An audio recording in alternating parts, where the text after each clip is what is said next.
दोस्तों नमस्कार। मैं नाथ सुनांचली कथा कहानी और उपन्यास के इस अंक के साथ पुनः हाजिर हूँ। दोस्तों आज मैं उपन्यास बड़ी दीदी का वाचन करने जा रहा हूँ, जिसे लिखा है शरत चंद्र चट्टोपाध्याय ने।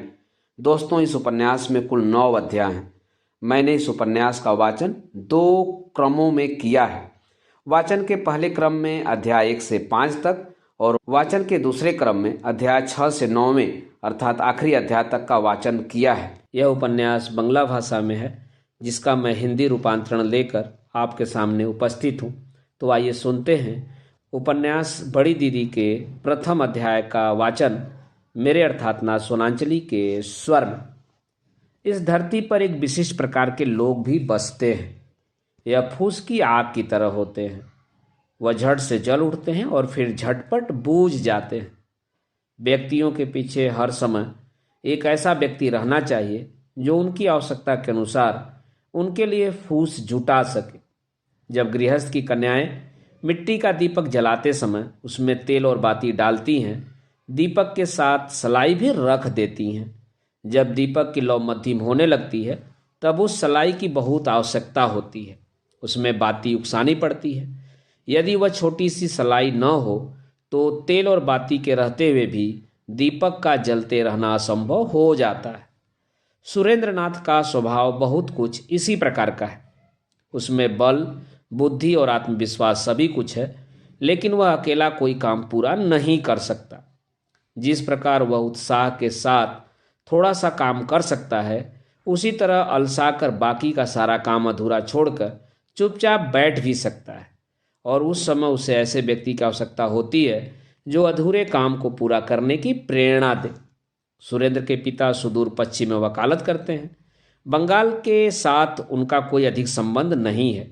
वहीं पर सुरेंद्र ने 20 वर्ष की उम्र में एमए पास किया था, कुछ तो अपने गुणों से और कुछ अपनी बीमाता के गुणों से। सुरेंद्र की बीमाता ऐसे परिश्रम और लगन से उसके पीछे लगी रहती हैं कि अनेक अवसरों पर वह यह समझ नहीं पाता कि स्वयं उसका भी कोई स्वतंत्र व्यक्तित्व है या नहीं। सुरेंद्र नाम का कोई स्वतंत्र प्राणी संसार में रहता है या नहीं। विमाता की इच्छा ही मानव रूप धारण करके उसमें सोना, जागना, पढ़ना, लिखना, परीक्षाएं पास करना आदि सभी काम करा लेती है। यह विमाता अपनी संतान के प्रति बहुत कुछ उदासीन रहने पर भी सुरेंद्र के प्रति जितनी सतर्क रहती है उसकी कोई सीमा नहीं है। उसका थूकना, खखारना तक उसकी आंखों से नहीं छिप सकता।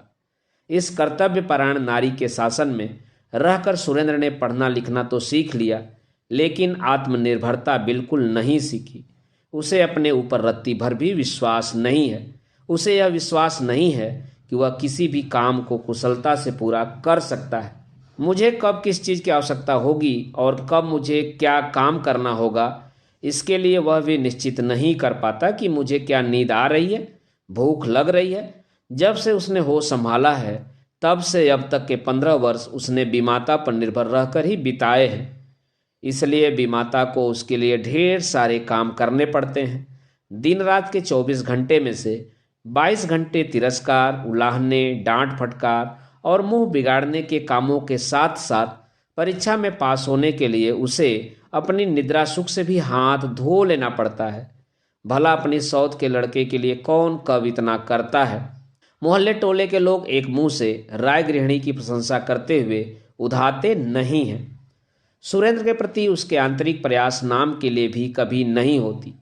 यदि तिरस्कार और लांछना सुनने के बाद सुरेंद्र की आंखें और चेहरा लाल हो जाता तो राय गृहिणी उसे ज्वर आने का लक्षण समझकर 3 दिन तक साबूदाना खाने की व्यवस्था कर देती। मानसिक विकास और शिक्षा दीक्षा की प्रगति के प्रति उनकी दृष्टि और भी अधिक पैनी थी। सुरेंद्र के शरीर पर साफ सुथरे या आधुनिक फैशन के कपड़े देखते ही वह साफ समझ लेती थी कि लड़का शौकीन बनने लगा है, बाबू बनकर रहना चाहता है। और उसी समय 2-3 सप्ताह के लिए सुरेंद्र के कपड़े के धोबी के घर जाने पर रोक लगा देती है। बस इसी तरह सुरेंद्र के दिन बीतते थे। इस प्रकार स्नेहपूर्ण सतर्कता के बीच कभी कभी वह सोचने लगता है कि शायद सभी लोगों के जीवन का प्रभात इसी प्रकार व्यतीत होता हो। लेकिन बीच बीच में कभी कभी आसपास के लोग उसके पीछे पड़कर उसके दिमाग में कुछ और ही प्रकाश के विचार भर देते हैं। एक दिन यही हुआ कि उसके एक मित्र ने आकर उसे परामर्श दिया कि अगर तुम्हारे जैसा बुद्धिमान लड़का इंग्लैंड चला जाए तो भविष्य में उसकी उन्नति की बहुत कुछ आशाएं हो सकती हैं और स्वदेश लौटकर वह अनेक लोगों पर अनेक उपकार कर सकता है। यह बात सुरेंद्र को कुछ बुरी मालूम नहीं हुई। वन में रहने वाले पक्षी की अपेक्षा पिंजड़े में रहने वाला पक्षी अधिक फड़फड़ाता है। सुरेंद्र की कल्पना की आंखों के आगे स्वाधीनता के प्रकाश से भरा स्वच्छंद वातावरण झिलमिलाने लगा और उसके पराधीन प्राण पागलों की तरह पिंजरे के चारों ओर फड़फड़ा कर घूमने लगे। उसने पिता के पास पहुंचकर निवेदन किया कि चाहे जिस तरह हो मेरे इंग्लैंड जाने की व्यवस्था कर दी जाए। साथ ही उसने यह भी कह दिया कि इंग्लैंड जाने पर सभी प्रकार की उन्नति की आशा है। पिता ने उत्तर दिया, अच्छा सोचूंगा।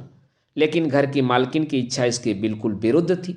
वह पिता और पुत्र के बीच आधी की तरफ पहुंच गई और इस तरह ठहाका मारकर हंस पड़ी कि वह दोनों सन्नाटे में आ गए।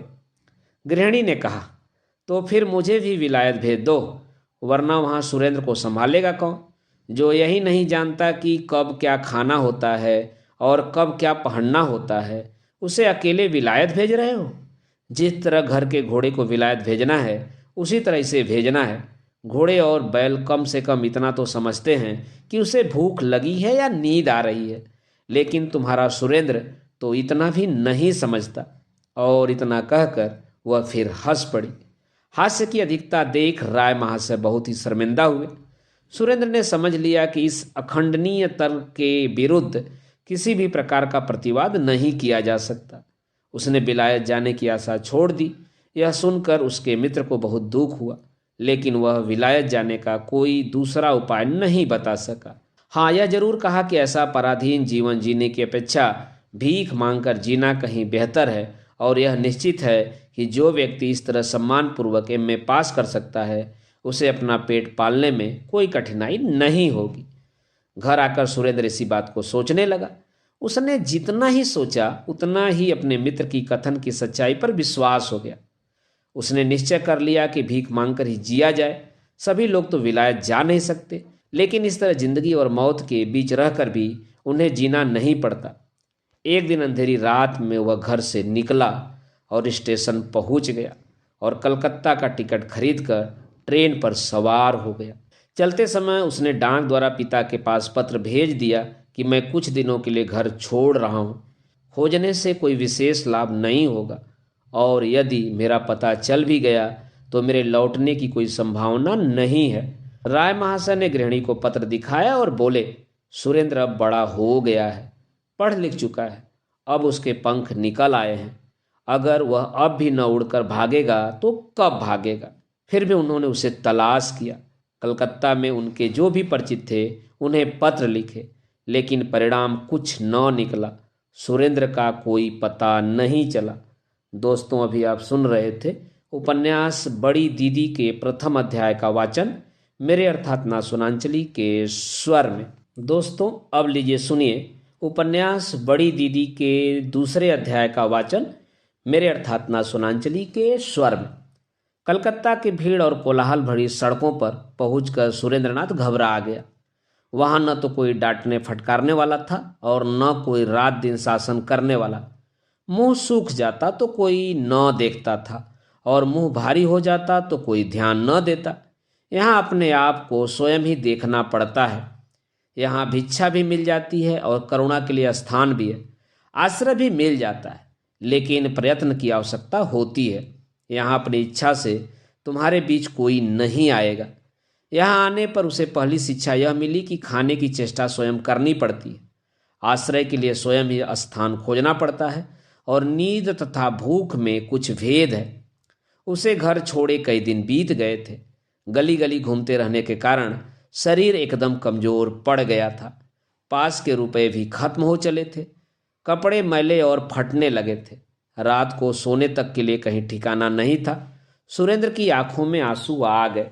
घर को पत्र लिखने की इच्छा नहीं होती, लज्जा आती है, और सबसे बढ़कर जब उसे अपनी विमाता के स्नेहहीन कठोर चेहरे की याद आ जाती है तो घर जाने की इच्छा एकदम आकाश कुसुम बन जाती है। उसे इस बात को सोचते हुए भी डर लगता था कि वह कभी वहाँ था। एक दिन उसने अपने जैसे ही एक दरिद्र आदमी की ओर देखकर पूछा, क्यों भाई, तुम यहाँ खाते किस तरह हो? वह आदमी भी कुछ मूर्ख सा ही था, वरना सुरेंद्र की हंसी न उड़ाता। उसने कहा, नौकरी करके कमाते खाते हैं, कलकत्ता में रोजगार की क्या कमी है? सुरेंद्र ने पूछा, मुझे भी कोई नौकरी दिलवा सकते हो? उसने पूछा, तुम क्या जानते हो? सुरेंद्रनाथ कोई भी काम नहीं जानता था, इसलिए चुप रहकर कुछ सोचने लगा। तुम भले घर के लड़के हो। सुरेंद्रनाथ ने सिर हिला दिया। तो लिखना पढ़ना क्यों नहीं सीखा? सीखा है। उस आदमी ने कुछ सोचकर कहा, तो फिर उस बड़े मकान में चले जाओ, इसमें एक बहुत बड़े जमींदार रहते हैं, वह कुछ न कुछ इंतजाम कर देंगे। यह कहकर वह चला गया।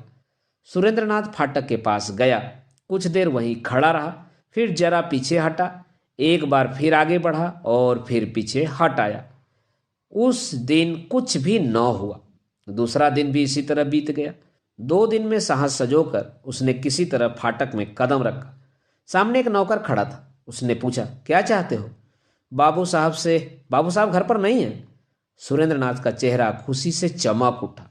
एक बहुत ही मुश्किल काम से छुट्टी मिली। बाबू साहब घर पर नहीं है। नौकरी की बात, दुख की कहानी किसी से कहनी नहीं पड़ी, यही उसकी खुशी का कारण था। दूने उत्साह से लौटकर उसने दुकान पर बैठकर भरपेट भोजन किया। थोड़ी देर तक बड़ी प्रसन्नता से वह इधर उधर घूमता रहा और मन ही मन वह सोचता रहा कि कल किस प्रकार बातचीत करने पर मेरा कुछ ठिकाना बन जाएगा। लेकिन दूसरे दिन वह उत्साह नहीं रहा। जैसे जैसे उस मकान के निकट पहुंचता गया, वैसे वैसे उसकी लौट चलने की इच्छा बढ़ती गई। फिर जब वह फाटक के पास पहुंचा तो पूरी तरह हतोत्साहित हो गया। उसके पैर अब किसी भी तरह अंदर की ओर बढ़ने के लिए तैयार नहीं थे। किसी भी तरह वह यह नहीं सोच पा रहा था कि आज वह स्वयं अपने लिए यहाँ आया है। ऐसा लग रहा था जैसे किसी ने ठेल ठाल कर उसे यहाँ भेज दिया है। लेकिन आज वह दरवाजे पर खड़ा रहकर और अधिक अपेक्षा नहीं करेगा, इसलिए अंदर चला गया। फिर उसी नौकर से भेंट हुई। उसने कहा, बाबू साहब घर पर हैं? आप उनसे भेंट करेंगे? हाँ। अच्छा, तो चलिए। लेकिन यह और भी कठिनाई हुई। जमींदार साहब का मकान बहुत बड़ा है। बड़े सलीके से साहबी ढंग से साज सामान सजे हुए हैं। कमरे पर कमरे, संगमरमर की सीढ़ियाँ, हर कमरे में झाड़ फनूस और उस पर सुर्ख कपड़े के गिलाफ सोफा पा रहे हैं। दीवारों पर लगे हुए बड़े बड़े शीशे, न जाने कितने चित्र और फोटोग्राफ। दूसरों के लिए यह सब चीज़ें चाहे जैसी हों, सुरेंद्र के लिए यह सब नई नहीं थी, क्योंकि उसके पिता का घर भी कोई निर्धन की कुटिया नहीं है। और चाहे जो कुछ भी हो, लेकिन वह दरिद्र पिता के आश्रम में पलकर इतना बड़ा नहीं हुआ है। सुरेंद्र सोच रहा था कि उस आदमी की बात, जिससे साथ भेंट करने के लिए और जिसे प्रार्थना करने के लिए वह जा रहा है, वह क्या प्रश्न करेंगे और मैं क्या उत्तर दूंगा। लेकिन इतनी बात सोचने का समय नहीं मिला। मालिक सामने ही बैठे थे। सुरेंद्रनाथ से बोले, क्या काम है? आज 3 दिन से सुरेंद्र यही बात सोच रहा था, लेकिन इस समय वह सारी बातें भूल गया। बोला, मैं ब्रजनाथ लाहिड़ी पूर्व बंगला के जमींदार हैं। उनके सिर के 2-4 बाल भी पक गए हैं और वह बाल समय से पहले नहीं बल्कि ठीक उम्र में ही पके हैं। बड़े आदमी हैं, इसलिए उन्होंने फौरन सुरेंद्रनाथ के आने का उद्देश्य समझ लिया और पूछा, क्या चाहते हो? मुझे कोई एक क्या नौकरी? ब्रजराज बाबू ने कुछ मुस्कुरा कर कहा, यह तुमने किससे कहा कि मैं नौकरी दे सकता हूँ? रास्ते में एक आदमी से भेंट हुई थी, मैंने उससे पूछा था और उसने आपके बारे में। अच्छी बात है। तुम्हारा मकान कहाँ है? पश्चिम में। वहाँ तुम्हारे कौन है? सुरेंद्र ने सब कुछ बता दिया। वर्तमान स्थिति से सुरेंद्र ने एक नया ढंग सीख लिया था। अटकते अटकते बोला, मामूली नौकरी करते हैं, लेकिन क्योंकि उससे काम नहीं चलता, इसलिए तुम भी कुछ कमाना चाहते हो। जी हाँ। यहाँ कहाँ रहते हो? कोई जगह निश्चित नहीं है, जहाँ तहाँ। ब्रज बाबू को दया आ गई। सुरेंद्र को बैठाकर उन्होंने कहा, तुम अभी बच्चे हो, इस उम्र में तुम घर छोड़ने को विवश हुए तो यह जानकर दुख होता है। हालांकि मैं तो तुम्हें कोई नौकरी नहीं दे सकता, लेकिन कुछ ऐसा उपाय कर सकता हूं कि तुम्हारी कुछ व्यवस्था हो जाए। अच्छा। सुरेंद्र जाने लगा। उसे जाते देख ब्रज बाबू ने फिर उसे बुलाकर पूछा, तुम्हें और कुछ नहीं पूछना है? बस इतने से तुम्हारा काम हो गया? तुमने यह तक जानने समझने की जरूरत नहीं समझी कि मैं तुम्हारे लिए क्या उपाय कर सकता हूं? सुरेंद्र सकपकाया सा लौटकर खड़ा हो गया। ब्रज बाबू ने हंसते हुए पूछा, अब कहाँ जाओगे? किसी दुकान पर? वहीं भोजन करोगे? हाँ, रोजाना ऐसा ही करता हूं। तुमने लिखना पढ़ना कहाँ तक सीखा है? यूं ही थोड़ा सा सीखा है। मेरे लड़कों को पढ़ा सकते हो? सुरेंद्र प्रसन्न होकर कहा, हाँ, पढ़ा सकता हूं। ब्रज बाबू फिर हंस पड़े। उन्होंने समझ लिया कि दुख और गरीबी के कारण इसका दिमाग ठिकाने नहीं है, क्योंकि बिना यह जाने समझे ही कि किसे पढ़ाना होगा और क्या पढ़ाना होगा, इस प्रकार प्रसन्न हो उठना उन्हें कोरा पागलपन ही जान पड़ा। उन्होंने कहा, अगर मैं कहूं कि वह बीए में पढ़ता है तो तुम किस तरह पढ़ा सकोगे? सुरेंद्र कुछ गंभीर हो गया, सोचकर बोला, किसी तरह काम चला ही लूंगा। ब्रज बाबू ने कुछ और नहीं कहा। नौकर को बुलाकर बोले, बंधु, इनके रहने के लिए जगह का इंतजाम कर दो और भोजन आदि की व्यवस्था भी कर दो। फिर वह सुरेंद्र की ओर देखकर बोले, संध्या के बाद मैं तुम्हें बुलवा लूंगा। तुम मेरे मकान में ही रहो। जब तक किसी नौकरी का इंतजाम न हो तब तक तुम मजे में यहाँ रह सकते हो। दोपहर को जब ब्रज बाबू भोजन करने गए तो उन्होंने अपनी बड़ी लड़की माधवी को बुलाकर कहा, बेटी, एक गरीब आदमी को घर में रहने के लिए जगह दे दी है। वह कौन है बाबूजी? गरीब आदमी है, इसके अलावा और कुछ नहीं जानता। लिखना पढ़ना शायद कुछ जानता है, क्योंकि जब तुम्हारे बड़े भाई को पढ़ाने के लिए कहा तो वह राजी हो गया। जो बीए क्लास को पढ़ाने का साहस कर सकता है वह कम से कम तुम्हारी छोटी बहन को तो जरूर ही पढ़ा सकेगा। मैं सोचता हूँ प्रमिला को वहीं पढ़ाया करे। माधवी ने इस पर कोई आपत्ति नहीं की। संध्या के बाद ब्रज बाबू ने उसे बुलाकर यही बात कह दी। दूसरे दिन से सुरेंद्रनाथ प्रमिला को पढ़ाने लगा। प्रमिला की उम्र 7 वर्ष की है। वह बोधोदय पढ़ती है। अपनी बड़ी दीदी माधवी से अंग्रेजी की पहली पुस्तक मेढक की कहानी तक पढ़ी थी। वह कॉपी, पुस्तक, स्लेट, पेंसिल, तस्वीर, लोजेंजस लगाकर बैठ गई। डू नॉट मूव, सुरेंद्रनाथ ने कहा। डू नॉट मूव यानी हिलो मत। प्रमिला पढ़ने लगी, डू नॉट मूव, हिलो मत। इसके बाद सुरेंद्रनाथ ने उसकी ओर ध्यान देकर स्लेट खींच ली और पेंसिल लेकर उस पर कुछ अंक लिखने लगा। प्रॉब्लम पर प्रॉब्लम सॉल्व होने लगे और घड़ी में 7 के बाद 8 और 8 के बाद 9 बजने लगे। प्रमिला कभी इस करवट और कभी उस करवट होकर किताब के तस्वीरों वाले पन्ने उलटती पलटती, कभी लेट जाती, कभी उठकर बैठ जाती, कभी मुंह में लोजेजस रख कर चूसने लगती, कभी बेचारे मेढक के सारे शरीर पर स्याही पोतती हुई पढ़ती, डू नॉट मूव, हिलो मत। मास्टर साहब, हम अंदर जाएं? जाओ।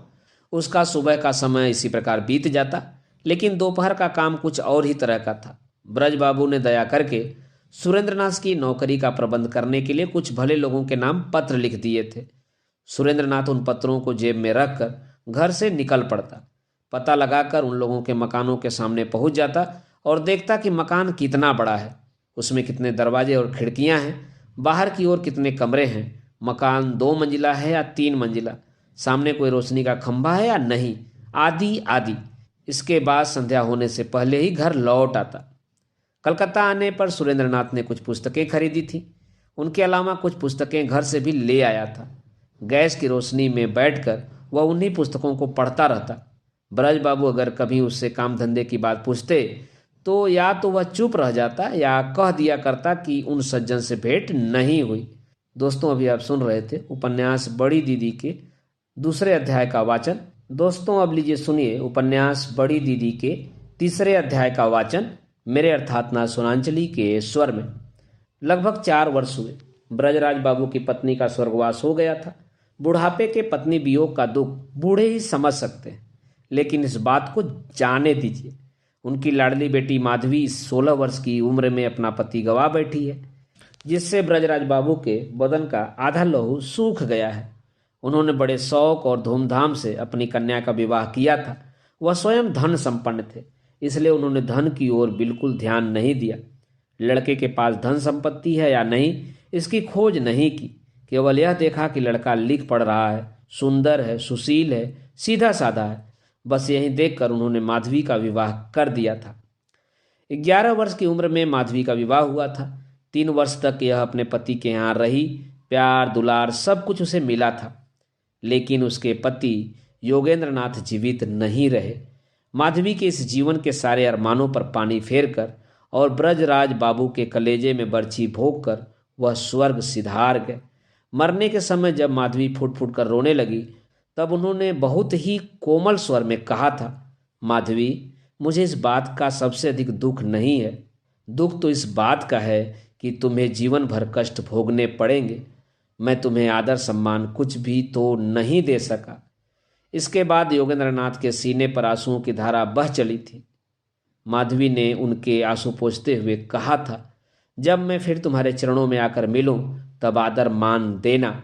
योगेंद्र नाथ ने कहा था, माधवी, जो जीवन तुम मेरे सुख के लिए समर्पित करती, वह जीवन अब सभी के सुख के लिए समर्पित कर देना। जिनके चेहरे पर दुख और उदासी दिखाई दे, उसी चेहरे को प्रफुल्लित करने का प्रयास करना। और क्या कहूँ माधवी। इसके बाद फिर आंसू मचल कर बहने लगे। माधवी ने उन्हें फिर पोंछ दिया, तुम सत्य पथ पर रहना, तुम्हारे पुण्य प्रताप से ही मैं तुम्हें फिर पा सकूंगा। तभी से माधवी बिल्कुल बदल गई है। क्रोध, द्वेष, हिंसा आदि जो भी उसके स्वभाव में शामिल थे, उन सबको उसने अपने स्वामी की चिता की भस्म के साथ साथ सदा सदा सर्वदा के लिए गंगा जल में प्रवाहित कर दिया। जीवन में जो भी साध और आकांक्षाएं होती हैं, विधवा हो जाने पर कहीं चली नहीं जाती। जब मन में कोई साध सिर उठाती है तो वह अपने स्वामी की बात सोचने लगती है। जब वह नहीं है तब फिर यह सब क्यों, किसके लिए दूसरों से डाह करूं, किसके लिए दूसरों की आंखों के आंसू बहाऊं। और वह सब हीन प्रवृत्तियां उसमें कभी थी ही नहीं। वह बड़े आदमी की बेटी है, ईर्षा द्वेष उसने कभी सीखा भी नहीं था। उसके बगीचे में बहुत से फूल खिलते हैं। पहले वह उन फूलों की माला गूंथकर अपने स्वामी के गले में पहनाती थी, लेकिन अब स्वामी नहीं है, इसलिए उसने फूलों के पेड़ पौधे कटवाए नहीं। अब भी उन पर उसी प्रकार फूल खिलते हैं, लेकिन वह धरती पर गिरकर मुरझा जाते हैं। अब वह उन फूलों की माला नहीं पिरोती। उन सबको इकट्ठा करके अंजलि भर भर के दिन दुखियों में बांट देती है। जिनके पास नहीं है उन्हीं को देती है। इसमें जरा भी कंजूसी नहीं करती, जरा भी मुंह भारी नहीं करती। जिस दिन ब्रजबाबू की पत्नी परलोक सिधारी, उसी दिन से इस घर में कोई व्यवस्था नहीं रह गई थी। सभी लोग अपनी अपनी चिंता में रहते, कोई किसी की ओर ध्यान नहीं देता। सभी के लिए एक एक नौकर मुकर्रर थे। हर नौकर केवल अपने मालिक का काम करता था। रसोई घर में रसोइयाँ भोजन बनाता और एक बड़े अन्न सत्र की तरह सब अपनी अपनी पत्तल बिछाकर बैठ जाते। किसी को खाना मिल पाता, किसी को न मिल पाता। कोई इस बात को जानने का प्रयास भी नहीं करता। लेकिन जिस दिन से माधवी भादो मास की गंगा की तरह अपना रूप, स्नेह और ममता लेकर अपने पिता के घर लौट आई, उसी दिन से घर में एक नया बसंत लौट आया। सभी लोग उसे बड़ी बहन कहकर पुकारते हैं। घर का पालतू कुत्ता तक शाम को एक बार बड़ी बहन को अवश्य देखना चाहता है। मानो इतने आदमियों में से उसने भी एक को स्नेहमयी और दयामयी मानकर चुन लिया है। घर के मालिक से लेकर नायब, गुमास्ते, दास दासियां बड़ी दीदी पर ही निर्भर रहते हैं। कारण कुछ भी हो, लेकिन सभी के मन में यह धारणा बैठ गई है कि बड़ी दीदी पर हमारा कुछ विशेष अधिकार है। स्वर्ग का कल्पतरु हम में से किसी ने कभी नहीं देखा, यह भी नहीं जानते कि कभी देख पाएंगे या नहीं, इसलिए उसके बारे में कुछ कह नहीं सकते। लेकिन ब्रजबाबू की गृहस्थी के सभी लोगों ने एक कल्प वृक्ष पा लिया है। उसी कल्प वृक्ष के नीचे आकर वह हाथ फैलाते हैं और मनचाही वस्तु पाकर हंसते हुए लौट जाते हैं। इस प्रकार के परिवार के बीच सुरेंद्रनाथ ने एक नए ढंग का जीवन व्यतीत करने का मार्ग देखा। जब सभी लोगों ने सारा भार एक ही व्यक्ति पर डाल रखा है, तो उसने भी वैसा ही किया। लेकिन दूसरे लोगों की अपेक्षा उसकी धारणाएं कुछ और ही प्रकार की हैं। वह सोचता है कि बड़ी दीदी नाम का एक जीवित पदार्थ इस घर में रहता है। वही सबको देखता सुनता है, सबके नाज नखरे बर्दाश्त करता है और जिस जिस चीज़ की आवश्यकता होती है वह उसे मिल जाती है।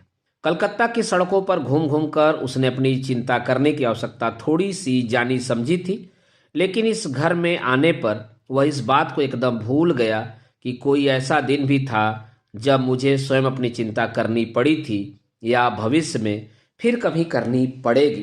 कुर्ता, धोती, जूता, छाता, घड़ी, जो भी कुछ चाहिए सभी उसके लिए हाजिर है। रुमाल तक कोई उसके लिए अच्छी तरह सजा कर रख जाता है। पहले कौतूहल होता था और वह पूछता था, यह सब चीज़ें कहाँ से आईं? उत्तर मिलता, बड़ी दीदी ने भेजी है। आजकल जलपान की प्लेट तक देखकर वह समझ लेता है कि यह बड़ी दीदी ने ही बड़े प्रयत्न से सजाया है।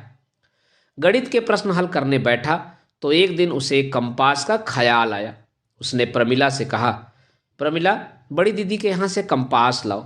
बड़ी दीदी को कंपास से कोई काम नहीं पड़ता, इसलिए उसके पास नहीं था, लेकिन उसने तत्काल ही आदमी को बाजार भेज दिया। संध्या को सुरेंद्रनाथ टहल कर लौटा तो उसने देखा टेबल पर वांछित वस्तु रखी है। दूसरे दिन सवेरे प्रमिला ने कहा, मास्टर साहब, बड़ी बहन ने वह भेज दिया है। इसके बाद बीच बीच में एक आध चीज ऐसी मांग बैठता जिसके लिए माधवी बड़ी संकट में पड़ जाती। बहुत खोज करती, तब कहीं जाकर प्रार्थना पूरी कर पाती। फिर भी यह कभी न कहती कि मैं यह चीज नहीं दे सकूंगी। कभी वह अचानक ही प्रमिला से कह बैठता, बड़ी दीदी से 5 पुरानी धोतियां ले आओ, भिखारियों को देनी है। नई और पुरानी धोतियां छांटने की फुर्सत माधवी को हर समय नहीं रहती, इसलिए वह पहनने की ही 5 धोतियां भेज देती और फिर ऊपर की खिड़की से देखती कि 4-5 गरीब जय जयकार करते चले जा रहे हैं। उन लोगों को कपड़े मिल गए हैं। सुरेंद्रनाथ के इस प्रकार के छोटे मोटे आवेदन रूपी अत्याचार नित्य ही माधवी को सहने पड़ते, लेकिन धीरे धीरे माधवी को इन सब बातों का ऐसा अभ्यास हो गया कि अब उसे कभी ख्याल ही नहीं आता कि उसके घर में कोई नया आदमी आकर नित्य प्रति के कामों में नई तरह के छोटे मोटे उपद्रव मचा रहा है। केवल यही नहीं, इस नए व्यक्ति के लिए आजकल माधवी को बहुत ही सतर्क रहना पड़ता है। काफ़ी खोज खबर लेनी पड़ती है। यदि वह अपनी ज़रूरत की सभी चीज़ें स्वयं मांग लिया करता तो माधवी की मेहनत आधी कम हो जाती। लेकिन सबसे बड़ी चिंता की बात यह है कि वह अपने लिए कभी कोई चीज़ मांगता ही नहीं। पहले माधवी यह जान न सकी कि सुरेंद्रनाथ उदासीन प्रकृति का आदमी है। सुबह की चाय ठंडी हो जाती और वह पीता ही नहीं। जलपान को छूने तक का उसे ध्यान नहीं रहता। कभी कभी कुत्ते को खिला देता। खाने बैठता तो खाने की चीज़ों का रत्ती भर भी सम्मान न करता और एक ओर हटाकर नीचे डालकर छिपा कर रख जाता, जैसे उसे कोई भी चीज़ न रुचती हो। नौकर चाकर कहते, भास्कर साहब तो पागल हैं, न कुछ देखते हैं न कुछ जानते हैं, बस किताब लिए बैठे रहते हैं। ब्रज बाबू बीच बीच में पूछते कि नौकरी की कोई व्यवस्था हुई या नहीं। सुरेंद्र इस प्रश्न का कुछ यूं ही सा उत्तर दे दिया करता। माधवी यह सब बातें अपने पिता से सुनती और समझ जाती कि मास्टर साहब नौकरी पाने का रत्ती भर प्रयास नहीं करते, इच्छा भी नहीं है। जो कुछ मिल गया है उसी से संतुष्ट हैं। सवेरे 10 बजे ही बड़ी बहन की ओर से स्नान और भोजन का तकाजा आ जाता। अच्छी तरह भोजन न करने पर बड़ी दीदी की ओर से प्रमिला आकर शिकायत कर जाती। अधिक रात तक किताब लिए बैठे रहने पर नौकर आकर गैस की चाबी बंद कर देता। मना करने पर सुना कर देता, कहता बड़ी बहन का हुक्म है। एक दिन माधवी ने अपने पिता से हंसते हुए कहा, बाबूजी, जैसी प्रमिला है ठीक वैसे ही उसके मास्टर साहब हैं। क्यों बेटी? दोनों ही बच्चे हैं। जिस तरह प्रमिला नहीं समझती कि उसे कब किस चीज़ की आवश्यकता है, कब खाना चाहिए, कब क्या करना उचित है, उसके मास्टर भी वैसे ही हैं। अपनी आवश्यकताओं को नहीं जानते, फिर भी असमय ऐसी चीज़ मांग बैठते हैं कि होश हवास ठीक रहने की हालत में कोई व्यक्ति उसे नहीं मांग सकता। ब्रज बाबू कुछ समझ नहीं सके, माधवी के मुंह की ओर देखते रहे। माधवी ने हंसते हुए पूछा, तुम्हारी बेटी प्रमिला समझती है कि उसे कब किसी की जरूरत है? नहीं समझती और असमय उत्पात करती है। हाँ, सो तो करती है, मास्टर साहब भी ऐसा ही करते हैं। ब्रज बाबू ने हंसते हुए कहा, मालूम होता है कि लड़का कुछ पागल है। पागल नहीं है, जान पड़ता है किसी बड़े आदमी के लड़के हैं। ब्रज बाबू ने चकित होकर पूछा, कैसे जाना? माधवी जानती नहीं थी, केवल समझती थी। सुरेंद्र अपना एक भी काम स्वयं नहीं कर सकता था। वह हमेशा दूसरों पर निर्भर रहता था। अगर कोई दूसरा कर देता तो काम हो जाता और अगर नहीं करता तो नहीं होता। कार्य करने की क्षमता न होने के कारण ही माधवी उसे जान गई है। वह सोचती है कि आरंभ से ही उसमें काम करने की आदत नहीं है। विशेष रूप से उसके नए ढंग से खाना खाने के तरीकों ने माधवी को और भी अधिक चकित कर दिया है। खाने की कोई सी चीज उसे अपनी ओर पूरी तरह आकर्षित नहीं कर पाती। कोई भी चीज वह भरपेट नहीं खाता। किसी भी चीज के खाने की रुचि नहीं होती। उसका यह बूढ़ों जैसा वैराग्य, बच्चों जैसी सरलता, पागलों जैसी उपेक्षा। कोई खाने को दे देता है तो खा लेता है, नहीं देता तो नहीं खाता। यह सब माधवी को बहुत ही रहस्यपूर्ण जान पड़ता है और इसलिए उसके मन में उसके प्रति दया और करुणा जाग उठी है। वह किसी की ओर देखता नहीं। इसका कारण लज्जा नहीं, बल्कि उसे आवश्यकता ही नहीं होती, इसीलिए वह किसी की ओर भी नहीं देखता। लेकिन जब उसे आवश्यकता होती है तो उसे समय और असमय का ध्यान ही नहीं रहता। एकदम बड़ी दीदी के पास उसका निवेदन आ पहुंचता है। उसे सुनकर माधवी मुस्कुराती और सोचती है कि यह आदमी बिल्कुल बालकों जैसा सीधा, सरल और सादा है। दोस्तों, अभी आप सुन रहे थे उपन्यास बड़ी दीदी के तीसरे अध्याय का वाचन। दोस्तों, अब लीजिए सुनिए उपन्यास बड़ी दीदी के चौथे अध्याय का वाचन मेरे अर्थात ना सुनांचली के स्वर में। मनोरमा माधवी की सहेली है। बहुत दिनों से उसने मनोरमा को कोई पत्र नहीं लिखा था। अपने पत्र का उत्तर न पाकर मनोरमा रूठ गई थी। आज दोपहर को कुछ समय निकालकर माधवी उसे पत्र लिखने बैठी थी। तभी प्रमिला ने आकर पुकारा, बड़ी दीदी। माधवी ने सिर उठाकर पूछा, क्या है री? मास्टर साहब का चश्मा कहीं खो गया है, एक चश्मा दो। माधवी हंस पड़ी, बोली, जाकर अपने मास्टर साहब को कह दे कि क्या मैंने चश्मों की कोई दुकान खोल रखी है। प्रमिला दौड़कर जाने लगी तो माधवी ने उसे पुकारा, कहाँ जा रही है? उनसे कहने, इसके बजाय गुमास्ता जी को बुला ला। प्रमिला जाकर गुमास्ता जी को बुला लाई। माधवी ने उनसे कहा, मास्टर साहब का चश्मा खो गया है, उन्हें एक अच्छा सा चश्मा दिलवा दो। गुमास्ता जी के चले जाने के बाद वह फिर मनोरमा को पत्र लिखने लगी। पत्र के अंत में उसने लिखा, प्रमिला के लिए बाबूजी ने एक टीचर रखा है। उसे आदमी भी कह सकते हैं और छोटा बालक भी कह सकते हैं। ऐसा जान पड़ता है कि इससे पहले वह घर से बाहर कभी नहीं रहा, संसार का कुछ भी नहीं जानता।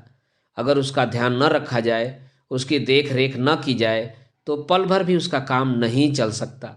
मेरा लगभग आधा समय उसने छीन रखा है। तुम्हें पत्र कब लिखूं? अगर तुम जल्दी आई तो मैं इस अकर्मण्य आदमी को दिखा दूंगी। ऐसा निकम्मा और नकारा आदमी तुमने अपने जीवन में नहीं देखा होगा। खाना दिया जाता है तो खा लेता है, वरना चुपचाप उपवास करके रह जाता है। शायद दिन भर भी उसे इस बात का ध्यान नहीं आता कि उसने खाना खाया है या नहीं। एक दिन भी वो अपना काम अपने आप नहीं चला सकता। इसलिए सोचती हूँ कि ऐसे लोग घर से बाहर निकलते ही क्यों हैं। सुना है उसके माता पिता हैं, लेकिन मुझे तो ऐसा लगता है कि उसके माता पिता इंसान नहीं पत्थर हैं। मैं तो शायद ऐसे आदमी को कभी आँख की ओट भी नहीं कर सकती। मनोरमा ने मजाक करते हुए उत्तर दिया, तुम्हारे पत्र से अन्य समाचारों के साथ यह भी मालूम हुआ कि तुमने अपने घर में एक बंदर पाल लिया है और तुम उसकी सीता देवी बन बैठी हो। फिर भी सावधान किए देती हूँ, तुम्हारी मनोरमा। पत्र पढ़कर माधवी उदास हो गई। उसने उत्तर में लिख दिया, तुम मुंह जली हो, इसलिए वह नहीं जानती कि किसके साथ कैसा मजाक करना चाहिए। प्रमिला ने माधवी से पूछा, तुम्हारे मास्टर का चश्मा कैसा रहा? प्रमिला ने कहा, ठीक रहा। मास्टर साहब उस चश्मे को लगाकर लगातार खूब मजे से पढ़ते हैं, इसी से मालूम हुआ। उन्होंने खुद कुछ नहीं कहा? माधवी ने पूछा। नहीं, कुछ नहीं। कुछ भी नहीं कहा? अच्छा है या बुरा? नहीं, कुछ भी नहीं कहा। माधवी का हर समय प्रफुल्लित होने वाला चेहरा पल भर के लिए उदास हो गया, लेकिन फिर तुरंत ही हंसते हुए बोली, अपने मास्टर साहब से कह देना कि अपना चश्मा फिर कहीं न खो दें। अच्छा, कह दूंगी। धत पगली, भला ऐसी बातें भी कही जाती हैं? शायद वह अपने मन में कुछ ख्याल करने लगे। तो फिर कुछ भी न कहूँ? हाँ, कुछ मत कहना। शिवचंद्र माधवी का भाई है। एक दिन माधवी ने उससे पूछा, जानते हो प्रमिला के मास्टर रात दिन क्या पढ़ते रहते हैं? शिवचंद्र बीए पढ़ता था। प्रमिला के तुच्छ मास्टर जैसे को वह कुछ समझता ही नहीं था। उपेक्षा से बोला, कुछ नाटक उपन्यास पढ़ते रहते होंगे, और क्या पढ़ेंगे। लेकिन माधवी को इस बात पर विश्वास नहीं हुआ। उसने प्रमिला के द्वारा सुरेंद्र की एक पुस्तक चोरी से मंगवा ली और अपने भाई के हाथ में देकर बोली, मुझे तो यह नाटक या उपन्यास नहीं दिखाई देता। शिवचंद्र ने सारी पुस्तक उलट पुलट कर देखी, लेकिन उसकी समझ में कुछ नहीं आया।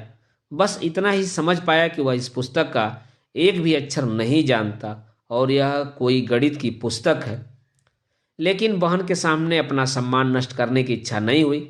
उसने कहा, यह गणित की पुस्तक है, स्कूल में छोटी क्लासों में पढ़ाई जाती है। दुखी होकर माधवी ने पूछा, क्या यह किसी ऊंची क्लास की पुस्तक नहीं है? क्या कॉलेज में पढ़ाई जाने वाली पुस्तक नहीं है? शिवचंद्र ने रूखे स्वर से उत्तर दिया, नहीं, बिल्कुल नहीं। लेकिन उस दिन से शिवचंद्र सुरेंद्रनाथ के सामने कभी नहीं पढ़ता। उसके मन में यह डर बैठ गया कि कहीं ऐसा न हो कि वह कोई बात पूछ बैठे जिससे सारी बातें खोल जाए, और फिर पिता की आज्ञा से उसे भी सवेरे प्रमिला के साथ मास्टर साहब के पास कापी पेंसिल लेकर बैठना पड़े। कुछ दिन बाद माधवी ने पिता से कहा, बाबूजी, मैं कुछ दिनों के लिए काशी जाऊंगी। ब्रज बाबू चिंतित हो उठे। क्यों बेटी, तुम काशी चली जाओगी तो इस गृहस्थी का क्या होगा? माधवी हंसकर बोली, मैं लौट आऊंगी, हमेशा के लिए थोड़े ही जा रही हूँ। माधवी तो हंस पड़ी, लेकिन पिता की आंखें छलक उठी। माधवी ने समझ लिया कि ऐसा कहना उचित हुआ। बात संभालने के लिए बोली, सिर्फ कुछ दिन घूम आऊंगी तो चली जाओ, लेकिन बेटी यह गृहस्थी तुम्हारे बिना नहीं चलेगी। मेरे बिना गृहस्थी नहीं चलेगी? चलेगी क्यों नहीं बेटी, जरूर चलेगी, लेकिन उसी तरह जिस तरह पतवार के टूट जाने पर नाव बहाव की ओर चलने लगती है। लेकिन काशी जाना बहुत ही आवश्यक है। वहाँ उसकी विधवा ननद अपने इकलौते बेटे के साथ रहती है, उसे एक बार देखना जरूरी है। काशी जाने के दिन उसने हर एक को बुलाकर गृहस्थी का भार सौंप दिया। किसी दासी को बुलाकर पिता, भाई और प्रमिला की विशेष रूप से देखभाल करने की हिदायत दी, लेकिन मास्टर साहब के बारे में किसी से कुछ नहीं कहा। ऐसा उसने भूल कर नहीं, बल्कि जानबूझकर किया था। इस समय उस पर उसे गुस्सा भी आ रहा था। माधवी ने उसके लिए बहुत कुछ किया है, लेकिन इस समय उसने मुंह से एक शब्द भी कहकर कृतज्ञता प्रकट नहीं की। इसलिए माधवी विदेश जाकर इस निकम्मे संसार से अनजान और उदासीन मास्टर को जतलाना चाहती है कि मैं भी कोई चीज हूँ। जरा सा मजाक करने में हर्ज ही क्या है, यह देख लेने में हानि ही क्या है। उसके यहाँ न होने पर मास्टर के दिन किस तरह कटते हैं, इसलिए वह काशी जाते समय किसी से सुरेंद्र के संबंध में कुछ भी नहीं कह गई। सुरेंद्रनाथ उस समय कोई प्रॉब्लम सॉल्व कर रहा था। प्रमिला ने कहा, रात को बड़ी बहन काशी चली गई। प्रमिला की बात उसके कानों तक नहीं पहुंची। उसने इस बात पर कोई ध्यान नहीं दिया।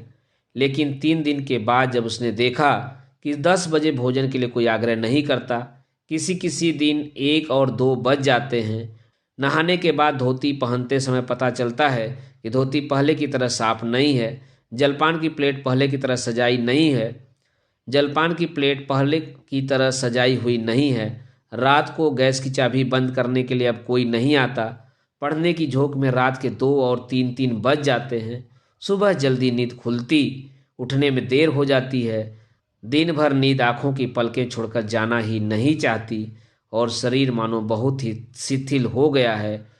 तब उसे पता चला कि इस गृहस्थी में कुछ परिवर्तन हो गया है। जब इंसान को गर्मी महसूस होती है, तब वह पंखे की तलाश करता है। सुरेंद्रनाथ ने पुस्तक पर से नजर हटाकर पूछा, क्यों प्रमिला, क्या बड़ी बहन यहाँ नहीं है? उसने कहा, वह काशी गई हैं। ओह, तभी तो। 2 दिन के बाद उसने अचानक प्रमिला की ओर देखकर पूछा, बड़ी बहन कब आएंगी? सुरेंद्रनाथ ने फिर पुस्तक की ओर ध्यान लगा दिया और भी 5 दिन बीत गए। सुरेंद्रनाथ ने पेंसिल पुस्तक के ऊपर रखकर पूछा, प्रमिला, 1 महीने में और कितने दिन बाकी हैं? बहुत दिन। पेंसिल उठाकर सुरेंद्रनाथ ने चश्मा उतारा, उसके दोनों शीशे साफ किए और फिर खाली आंखों से पुस्तक की ओर देखने लगा। दूसरे दिन उसने पूछा, प्रमिला, तुम बड़ी बहन को चिट्ठी नहीं लिखती? लिखती क्यों नहीं? जल्दी आने के लिए नहीं लिखा? नहीं।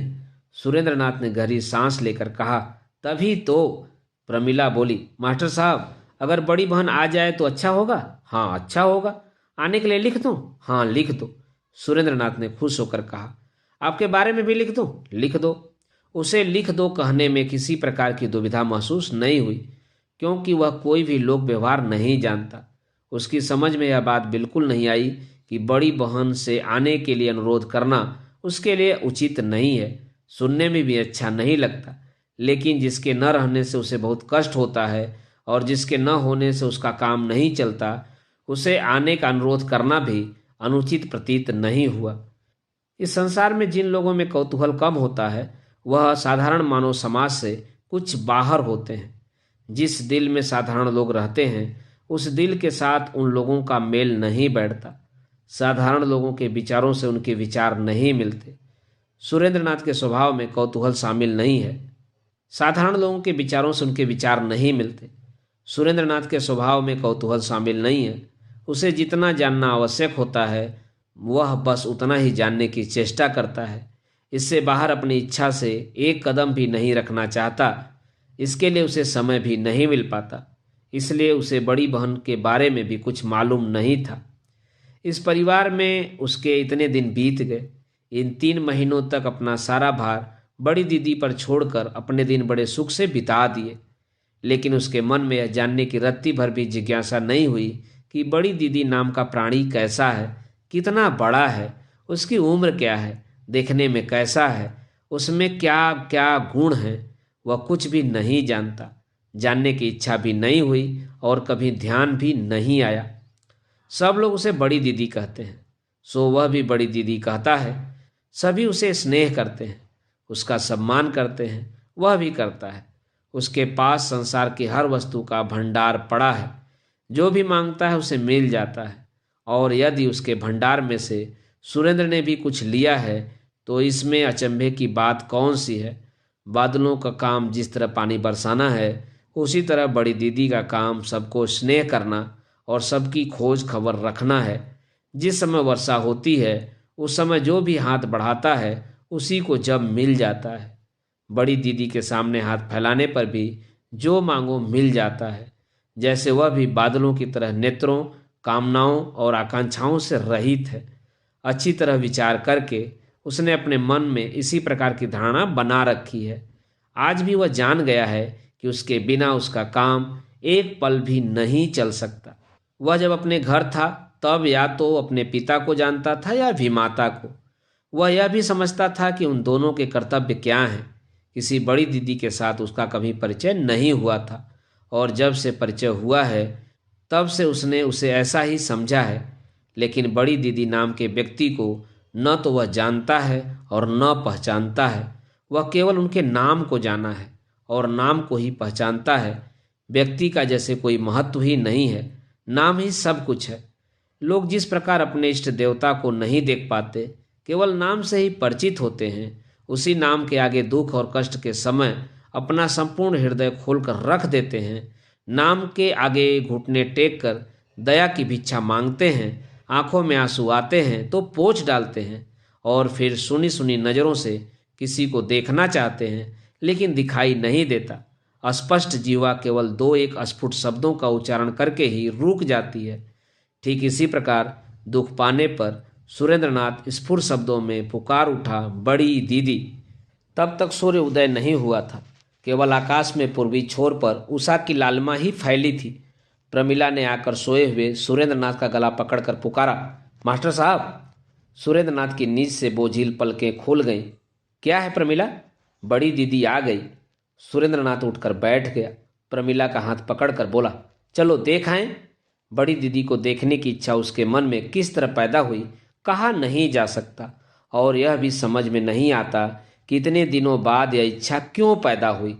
प्रमिला का हाथ थाम कर आंखें मलता हुआ अंदर चला गया। माधवी के कमरे के सामने पहुंचकर प्रमिला ने पुकारा, बड़ी दीदी। दोस्तों, अभी आप सुन रहे थे उपन्यास बड़ी दीदी के चौथे भाग का वाचन। दोस्तों, अब लीजिए सुनिए उपन्यास बड़ी दीदी के 5वें भाग का वाचन मेरे अर्थात नाथ सोनांचली के स्वर में। बड़ी दीदी किसी काम में लगी थी। बोली, क्या है प्रमिला? मास्टर साहब। वह दोनों कमरे में पहुंच चुके थे। माधवी हड़बड़ा कर खड़ी हो गई और सिर पर एक हाथ लंबा घूंघट खींचकर जल्दी से कोने में खिसक गई। सुरेंद्रनाथ ने कहा, बड़ी दीदी, तुम्हारे जानने पर मैं बहुत कष्ट। माधवी ने घूंघट की आड़ में अत्यंत लज्जा के कारण अपनी जीभ काट कर मन ही मन कहा, छी छी। तुम्हारे चले जाने पर माधवी मन ही मन कह उठी, कितनी लज्जा की बात है। फिर धीरे से बड़ी नरमी से बोली, प्रमिला, मास्टर साहब से बाहर जाने के लिए कह दो। प्रमिला छोटी होने पर भी अपनी बड़ी दीदी के व्यवहार को देखकर समझ गई कि यह अच्छा नहीं हुआ। बोली, चलिए मास्टर साहब।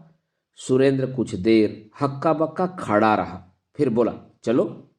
वह अधिक बातें करना नहीं जानता था और अधिक बातें करना भी नहीं चाहता था, लेकिन दिन भर बादल छाए रहने के बाद जब सूर्य निकलता है तो जिस तरह बरबस सब लोग उसकी ओर देखने लगते हैं और पल भर के लिए उन्हें इस बात का ध्यान नहीं रहता कि सूर्य को देखना उचित नहीं है या उसकी ओर देखने से उनकी आंखों में पीड़ा होगी, ठीक उसी प्रकार एक मास तक बादलों से घिरे आकाश के नीचे रहने के बाद जब पहले पहल सूर्य चमका तो सुरेंद्रनाथ बड़ी उत्सुकता और प्रसन्नता से उसे देखने के लिए चला गया था। लेकिन वह यह नहीं जानता था कि इसका परिणाम यह होगा। उसी दिन से उसकी देख रेख में कुछ कमी होने लगी। माधवी कुछ लजाने लगी क्योंकि इस बात को लेकर बिंदुमती मौसी कुछ हंसी थी। सुरेंद्रनाथ भी कुछ संकुचित सा हो गया था। वह महसूस करने लगा था कि बड़ी दीदी का असीमित भंडार अब सीमित हो गया है। बहन की देखरेख और माता का स्नेह उसे नहीं मिल पाता, कुछ दूर दूर रहकर हट जाता है। एक दिन उसने प्रमीला से पूछा, बड़ी दीदी मुझसे कुछ नाराज हैं? हाँ, क्यों भला? आप उस दिन घर के अंदर इस तरह क्यों चले गए थे? जाना नहीं चाहिए था क्या? इस तरह जाना होता है कहीं? बहन बहुत नाराज हुई थी। सुरेंद्रनाथ ने पुस्तक बंद करके कहा, यही तो। एक दिन दोपहर को बादल घिर आए और खूब जोरों की वर्षा हुई। ब्रजराज बाबू आज 2 दिन से मकान पर नहीं है, अपनी जमींदारी देखने गए हैं। माधवी के पास कोई काम नहीं था। प्रमीला बहुत शरारतें कर रही थी। माधवी ने कहा, प्रमीला अपनी किताब ला, देखूं तो कहाँ तक पढ़ी है। प्रमीला एकदम काट हो गई। माधवी ने कहा, जा किताब ले आ, रात को लाऊंगी। नहीं, अभी ला। बहुत ही दुखी मन से प्रमीला किताब लेने चली गई और किताब लाकर बोली, मास्टर साहब कुछ नहीं पढ़ाते, खुद ही पढ़ते रहते हैं। माधवी उससे पूछने लगी। आरंभ से अंत तक सब कुछ पूछने पर वह समझ गई कि सचमुच मास्टर साहब ने कुछ नहीं पढ़ाया है, बल्कि पहले जो कुछ पढ़ा था मास्टर लगाने के बाद इधर 3-4 महीने में प्रमीला उसे भूल गई।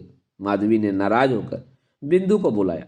बिंदु, मास्टर साहब से पूछकर आ कि इतने दिनों तक प्रमीला को कुछ भी क्यों नहीं पढ़ाया। बिंदु जिस समय पूछने गई उस समय मास्टर साहब किसी प्रॉब्लम पर विचार कर रहे थे। बिंदु ने कहा, मास्टर साहब, बड़ी दीदी पूछ रही हैं कि आपने प्रमीला को कुछ क्यों नहीं पढ़ाया। लेकिन मास्टर साहब को कुछ सुनाई नहीं दिया। बिंदु ने फिर जोर से पुकारा, मास्टर साहब। क्या है? बड़ी दीदी कहती हैं। क्या कहती हैं? प्रमीला को पढ़ाया क्यों नहीं? अनमने भाव से उसने उत्तर दिया, अच्छा नहीं लगता। बिंदु ने सोचा यह तो कोई बुरी बात नहीं है, इसलिए उसने यही बात जाकर माधवी को बताया। माधवी का गुस्सा और भी बढ़ गया। उसने नीचे जाकर और दरवाजे की आड़ में खड़े होकर बिंदु से पूछवाया, प्रमीला को बिल्कुल क्यों नहीं पढ़ाया? 2-3 बार पूछे जाने पर सुरेंद्रनाथ ने कहा, मैं नहीं पढ़ा सकूंगा। माधवी सोचने लगी, यह क्या कह रहे हैं। बिंदु ने कहा, तो फिर आप यहाँ किस लिए रहते हैं? यहाँ न रहूं तो कहाँ जाऊं? तो फिर पढ़ाया क्यों नहीं? सुरेंद्रनाथ को अब होश आया, घूमकर बैठ गया और बोला, क्या कहती हो? बिंदु ने जो कुछ कहा था उसे दोहरा दिया। वह पढ़ती ही है, लेकिन आप भी कुछ देखते हैं? नहीं, मुझे समय नहीं मिलता। तो फिर इसलिए इस घर में रहते हैं? सुरेंद्रनाथ चुप होकर इस बात पर विचार करने लगा। तो फिर आप उसे नहीं पढ़ा सकेंगे? नहीं, मुझे पढ़ाना अच्छा नहीं लगता। माधवी ने अंदर से कहा, अच्छा तो बिंदु पूछो कि फिर वह इतने दिनों से यहाँ क्यों रह रहे हैं? बिंदु ने कह दिया। सुनते ही सुरेंद्रनाथ का प्रॉब्लम वाला जाल एकदम छिन्न भिन्न हो गया। वह दुखी हो उठा। कुछ सोचकर बोला, यह तो मुझसे बहुत बड़ी भूल हो गई। इस तरह लगातार 4 महीने तक भूल? हाँ, वही तो देख रहा हूँ, लेकिन मुझे इस बात का इतना ख्याल नहीं था। दूसरे दिन प्रमीला पढ़ने नहीं आई। सुरेंद्रनाथ ने भी कोई ध्यान नहीं दिया। प्रमीला तीसरे दिन भी नहीं आई। वह दिन भी यूं ही बीत गया। जब चौथे दिन भी सुरेंद्रनाथ ने प्रमीला को नहीं देखा तो एक नौकर से कहा, प्रमीला को बुला लाओ। नौकर ने अंदर से वापस आकर उत्तर दिया, अब वह आपसे नहीं पढ़ेगी। तो फिर किससे पढ़ेगी? नौकर ने अपनी समझ लगाकर कहा, दूसरे मास्टर आएगा। उस समय लगभग 9 बजे थे। सुरेंद्रनाथ ने कुछ देर सोचा और फिर 2-3 किताबें बगल में दबाकर उठ खड़ा हुआ, चश्मा खाने में बंद करके मेज पर रख दिया और धीरे धीरे वहां से चल दिया। नौकर ने पूछा, मास्टर साहब इस समय कहाँ जा रहे हैं? बड़ी दीदी से कह देना मैं जा रहा हूं, क्या आप नहीं आएंगे? लेकिन सुरेंद्रनाथ यह बात नहीं सुन पाया। बिना कोई उत्तर दिए फाटक से निकल गया। 2 बज गए थे, लेकिन सुरेंद्रनाथ लौटकर नहीं आया। उस समय नौकर ने जाकर माधवी को बताया कि मास्टर साहब चले गए। कहाँ गए हैं यह तो मैं नहीं जानता, 9 बजे ही चले गए थे। चलते समय मुझसे कह गए थे कि बड़ी दीदी से कह देना कि मैं जा रहा हूं। यह क्या रे, बिना खाए पिए चले गए? माधवी बेचैन हो उठी। उसने सुरेंद्रनाथ के कमरे में जाकर देखा, सारी चीजें ज्यों की त्यों रखी हैं। मेज के ऊपर खाने में बंद किया चश्मा रखा है, केवल कुछ किताब नहीं है। शाम हो गई, फिर रात हो गई, लेकिन सुरेंद्र नहीं लौटा। दूसरे दिन माधवी ने नौकरों को बुलाकर कहा, अगर मास्टर साहब का पता लगा कर ले आओगे तो 10-10 रुपये इनाम मिलेंगे। इनाम के लालच में वह लोग चारों ओर दौड़ पड़े, लेकिन शाम को लौटकर बोले, कहीं पता नहीं चला। प्रमिला ने रोते हुए पूछा, बड़ी दीदी वह क्यों चले गए? माधवी झिझक कर बोली, बाहर जा, रो मत। 2 दिन 3 दिन कर कर के जैसे जैसे दिन बीतने लगे, माधवी की बेचैनी बढ़ने लगी। बिंदु ने कहा, बड़ी दीदी भला उसके लिए इतनी खोज और तलाश क्यों? क्या कलकत्ता शहर में कोई और मास्टर नहीं मिलेगा? माधवी झल्ला कर बोली, चल दूर हो, एक आदमी हाथ में बिना एक पैसा लिए चला गया और तू कहती है कि तलाश क्यों हो रही है? यह कैसे पता चला कि उसके पास एक भी पैसा नहीं है? मैं जानती हूँ, लेकिन तुझे इन सब बातों से क्या मतलब? बिंदु चुप हो गई। धीरे धीरे 1 सप्ताह बीत गया। सुरेंद्र लौट कर न आया तो माधवी ने एक तरह जैसे अन्न जल का त्याग ही कर दिया। उसे ऐसा लगता था जैसे सुरेंद्र भूखा है। जो घर में चीज मांग कर नहीं खा सकता, वह बाहर दूसरे से क्या कभी कुछ मांग सकता है? उसे पूरा पूरा विश्वास था कि सुरेंद्र के पास खरीद कर कुछ खाने के लिए पैसे नहीं है, भीख मांगने की सामर्थ्य नहीं है। इसलिए या तो छोटे बालकों जैसी असहाय अवस्था में फुटपाथ पर बैठा रो रहा होगा, या किसी पेड़ के नीचे किताबों पर सिर रखे सो रहा होगा। जब ब्रज बाबू लौट कर आए तो उन्होंने सारा हाल सुना तो माधवी से बोले, बेटी यह अच्छा काम नहीं हुआ। कष्ट के मारे माधवी अपने आंसू रोक नहीं पाई। उधर सुरेंद्रनाथ सड़कों पर घूमता रहा। 3 दिन तो बिना कुछ खाए ही बिता दिया। नल के पानी में पैसे नहीं लगते, इसलिए जब भूख लगती तो पेट भर नल से पानी पी लेता। एक दिन रात को भूख और थकान से निढाल होकर वह काली घाट की ओर जा रहा था। कहीं सुन लिया था कि वहां खाने को मिलता है। अंधेरी रात थी, आकाश में बादल घिरे हुए थे। चौरंगी मोड़ पर एक गाड़ी उसके ऊपर आ गई। गाड़ीवान ने किसी तरह घोड़े की रफ्तार रोक ली थी, इसलिए सुरेंद्र के प्राण तो नहीं गए, लेकिन सीने और बगल में बहुत गहरी चोट लग जाने से बेहोश होकर गिर पड़ा। पुलिस उसे गाड़ी पर बैठाकर अस्पताल ले गई। 4-5 दिन बेहोशी की हालत में बीतने के बाद एक दिन रात को उसने आंखें खोलकर पुकारा, बड़ी दीदी। उस समय मेडिकल कॉलेज का एक छात्र ड्यूटी पर था। सुनकर पास आ खड़ा हुआ।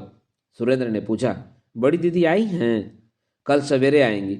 दूसरे दिन सुरेंद्र को होश तो आ गया, लेकिन उसने बड़ी दीदी की बात नहीं की। बहुत तेज बुखार होने के कारण दिन भर छटपटाते रहने के बाद उसने एक आदमी से पूछा, क्या मैं अस्पताल में हूँ? हाँ, क्यों? आप गाड़ी के नीचे दब गए थे, बचने की आशा तो है, क्यों नहीं? दूसरे दिन उसी छात्र ने पास आकर पूछा, यहाँ आपका कोई परिचित या रिश्तेदार है? कोई नहीं। तब उस दिन रात को आप बड़ी दीदी कहकर किसे पुकार रहे थे? क्या वह यहाँ नहीं है? है, लेकिन वह आ नहीं सकेगी। मेरे पिताजी को समाचार भेज सकते हैं? हाँ, भेज सकता हूँ। सुरेंद्रनाथ ने अपने पिता का पता बता दिया। उस छात्र ने उसी दिन पत्र उन्हें लिख दिया। इसके बाद बड़ी दीदी का पता लगाने के लिए पूछा। अगर स्त्रियां आना चाहें तो बड़े आराम से आ सकती हैं, हम लोग उनकी व्यवस्था कर सकते हैं। आपकी बड़ी दीदी का पता मालूम हो जाए तो उनके पास भी समाचार भेज सकते हैं, उसने कहा। सुरेंद्रनाथ ने कुछ देर तक सोचने के बाद ब्रज बाबू का पता बता दिया। मेरा मकान ब्रज बाबू के मकान के पास ही है। आज मैं उन्हें आपके बारे में बता दूंगा, अगर वह चाहेंगे तो देखने के लिए आ जाएंगे। सुरेंद्र ने कुछ नहीं कहा। उसने मन ही मन समझ लिया था कि बड़ी दीदी का आना असंभव है, लेकिन छात्र ने दया करके ब्रजबाबू के पास समाचार पहुंचा दिया। ब्रजबाबू ने चौंक कर पूछा, बच तो जाएगा ना? हाँ, पूरी आशा है। ब्रजबाबू ने घर के अंदर जाकर अपनी बेटी से कहा, माधवी, जो सोचा था वही हुआ। सुरेंद्र गाड़ी के नीचे दब जाने के कारण अस्पताल में है। माधवी का समूचा व्यक्तित्व कांप उठा। उसने तुम्हारा नाम लेकर बड़ी दीदी कहकर पुकारा था। उसे देखने चलोगी? उसी समय पास वाले कमरे में प्रमिला ने न जाने क्या गिरा दिया। खूब जोर से झंझनाहट की आवाज़ हुई। माधवी दौड़कर उस कमरे में चली गई। कुछ देर बाद लौटकर बोली, आप देख आइए, मैं नहीं जा सकूंगी। ब्रजबाबू दुखित भाव से कुछ मुस्कुराते हुए बोले, अरे वह जंगल का जानवर है, उसके ऊपर क्या गुस्सा करना चाहिए? माधवी ने कोई उत्तर नहीं दिया तो ब्रजबाबू अकेले ही सुरेंद्र को देखने चले गए। देखकर बहुत दुखी हुए। बोले, अगर तुम्हारे माता पिता के पास खबर भेज दी जाए तो कैसा रहे? खबर भेज दी है, कोई डर की बात नहीं, उनके आते ही मैं सारा इंतजाम कर दूंगा। रुपए पैसे की बात सोचकर ब्रजबाबू ने कहा, मुझे उन लोगों का पता बता दो जिससे मैं ऐसा इंतजाम कर दूं कि उन लोगों को यहाँ आने पर कोई असुविधा न हो। लेकिन सुरेंद्र इन बातों को अच्छी तरह न समझ सका। बोला, बाबूजी आ जाएंगे, उन्हें कोई असुविधा नहीं होगी। ब्रजबाबू ने घर लौटकर माधवी को सारा हाल कह दिया। तब से ब्रजबाबू रोजाना सुरेंद्र को देखने के लिए अस्पताल जाने लगे। उनके मन में उसके लिए स्नेह पैदा हो गया था। एक दिन लौटकर बोले, माधवी, तुमने ठीक समझा था, सुरेंद्र के पिता बहुत धनवान है। कैसे मालूम हुआ? माधवी ने उत्सुकता से पूछा। उसके पिता बहुत बड़े वकील हैं, वह कल रात आए हैं। माधवी चुप रही। सुरेंद्र घर से भाग आया था, ब्रजबाबू ने बताया। क्यों? उसके पिता के साथ आज बातचीत हुई थी, उन्होंने सारी बातें बताई। इसी वर्ष उसने पश्चिम के एक विश्वविद्यालय से सरोज सम्मान के साथ एमए पास किया है।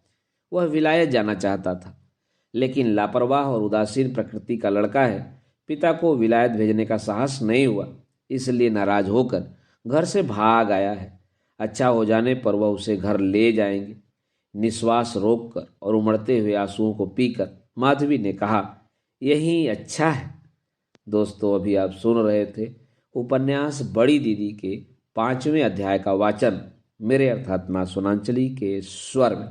दोस्तों, उपन्यास बड़ी दीदी के अध्याय 6वें से 9वें तक का वाचन सुनने के लिए आप मेरे अगले वाचन क्रम को सुनना न भूलें। धन्यवाद। नमस्कार।